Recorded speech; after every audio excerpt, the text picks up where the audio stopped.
a young woman suffering from terrifying visions, a battle between science and faith, and a series of exorcisms so extreme they ended in tragedy.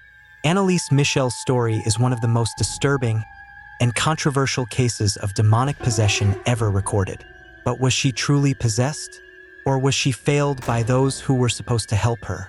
The truth behind this case will leave you questioning everything you thought you knew about the supernatural and the human mind.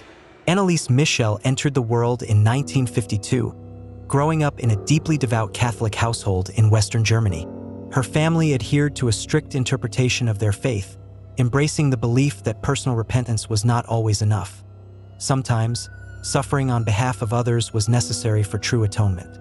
As part of this conviction, Anneliese and her siblings were occasionally instructed by their parents to sleep on the cold, hard floor during the harsh winters, believing their discomfort would absolve the sins of others who could not seek forgiveness themselves. By 1969, Anneliese experienced her first seizure while at school. Without warning, she collapsed, her body convulsing uncontrollably as she appeared to enter an altered state of consciousness. Her classmates, shaken by the event, later described it as though she had been trapped in a trance. When the episode ended, Anneliese seemed momentarily unaware of what had transpired before regaining her senses. A year later, she suffered another seizure in the dead of night. This time, her parents rushed to her side, finding her disoriented and unaware of what had happened. She had lost control of her bodily functions and was visibly shaken. It was only after this second episode that the family sought professional medical assistance. A neurologist diagnosed Anneliese with temporal lobe epilepsy, a condition known to cause a range of severe symptoms, including auditory and visual hallucinations, disorientation, and intense psychological distress. She was prescribed medication to manage the condition, yet instead of improving, her symptoms intensified. The seizures became more frequent, the hallucinations more vivid.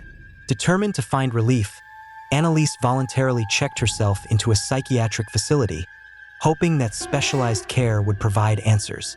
Despite medical intervention, her condition continued to deteriorate. She reported experiencing terrifying visual hallucinations, claiming that whenever she looked at someone, their face would morph into something grotesque and demonic, their eyes filled with malice, their mouths uttering sinister messages. These disturbing visions became a constant presence in her life, pushing her to the edge of her sanity. Eventually, Anneliese became convinced that she was not merely suffering from a neurological disorder. She believed she was possessed. She confided in her family that, in her mind, 6 separate demonic entities had taken control of her body.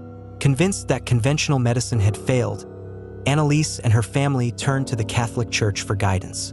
However, multiple clergy members dismissed their concerns, insisting that her struggles were medical, not supernatural, and advised them to continue seeking professional treatment. Meanwhile, Anneliese's condition spiraled further out of control.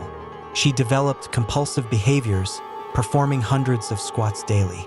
At times, she would crawl under furniture and remain hidden for days, barking like a dog without rest. Her behavior became increasingly erratic. She consumed insects straight from the floor, ate coal from the fireplace, and displayed an unrelenting state of agitation. Desperate for a solution, the family finally found a priest named Ernst Alt, who believed Anneliese's condition was not medical but spiritual. Convinced that she was possessed, he petitioned the local bishop for permission to conduct an exorcism. The bishop granted approval, assigning priest Arnold Renz to carry out the ritual under the full sanction of the Catholic Church. Over the course of 10 months, Father Arnold Renz performed 67 exorcism sessions on Anneliese Michel. During these rituals, Anneliese claimed to be possessed by 6 entities: Lucifer, Cain, Judas Iscariot, Nero, a disgraced priest named Fleischmann, and Adolf Hitler. These supposed demonic presences manifested through chilling vocal outbursts, which were recorded on tape. The intensity of these exorcisms later inspired scenes in the film The Exorcism of Emily Rose, particularly its infamous possession sequence. In the film, the protagonist, loosely based on Anneliese, speaks in multiple disturbing voices, echoing the eerie recordings captured during Anneliese's real-life exorcisms. At first, the exorcisms seemed to have a positive effect.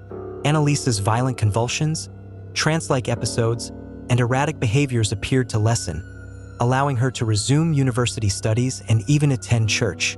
However, this improvement was fleeting.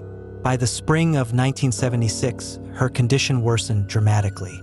She became aggressive, lashing out at family members, and when left alone, she engaged in self-inflicted harm. Her body grew frail, and she refused to eat, insisting that the entities within her prevented her from consuming food. In a relentless cycle of prayer, she dropped to her knees repeatedly, so much so that both kneecaps fractured and her tendons tore, yet she seemed unfazed by the pain. Despite her deteriorating state, neither Annalise nor her family sought further medical intervention, convinced that only spiritual intervention could free her. Some argue that she was too unwell to make that choice for herself. Regardless, the exorcisms continued. The final session took place on June 30th, 1976. By this point, Annalise was critically malnourished, weighing less than 100 pounds. The next morning, on July 1st, she succumbed to the effects of severe dehydration and starvation. She was only 23 years old.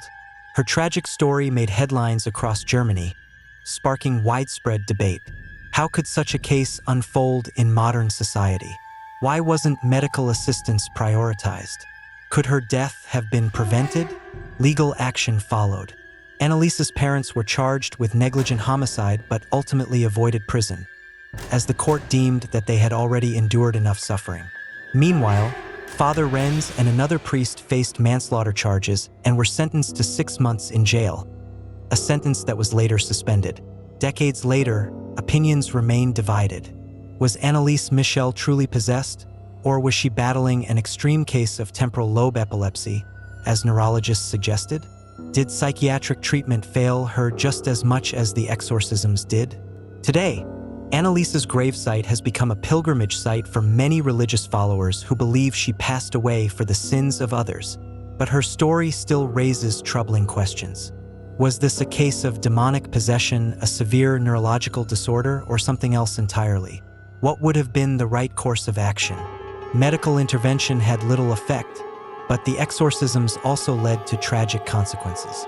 Decades later, Annalise Michel's case remains one of the most chilling mysteries in history.